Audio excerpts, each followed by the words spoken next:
nagsimula ang sakit ko noong January 2009.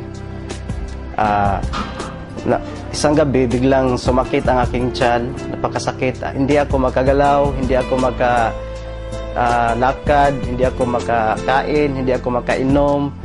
So hirap talaga ako, napakasakit, parang kinurot yung bituka ko. So kinabukasan, nag-decide ako na magpa-check up agad sa doktor.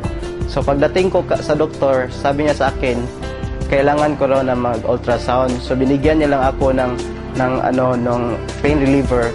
Kaso lalong sumakit, lalong sumakit yung tiyan ko. So kinabukasan, nagpa-ultrasound ako kaagad. So ang resulta lumabas na meron pala akong 1.6 cm na kidney stone. Pagkatapos noon, binigay ko ang resulta sa doktor. Binalik ko ang resulta. So, sabi ng doktor, kailangan ko daw na magpa-opera. Kaso walang laser dito sa Tagbilaran. So kailangan pumunta sa Cebu. Wala ko sa kondisyon, so napakahirap, napakasakit talaga. So naalala ko yung kapatid ko na meron siyang ini-endorse na produkto. So tinawagan ko siya. Pagkatapos noon, dumating siya, nakita kami. So binigay niya sa akin yung C24/7. So sabi niya sa akin, subukan mo lang yan.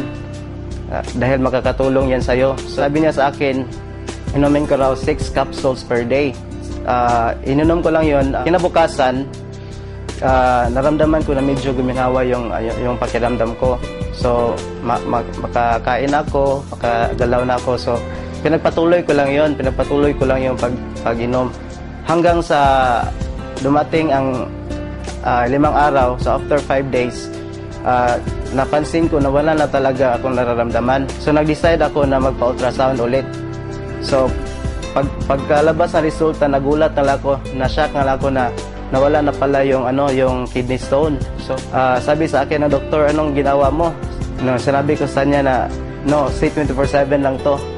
Pagkatapos umuwi na ako sa amin, napakasaya ko.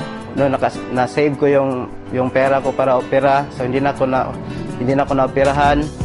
Tapos bumuti yung kondisyon ko. Napakalakas ko, bumalik yung lakas ko, napakasigla ko. So nawala lahat. So laking pasalamat ko unang-una sa AIM Global, dahil kung walang AIM Global, walang C24/7.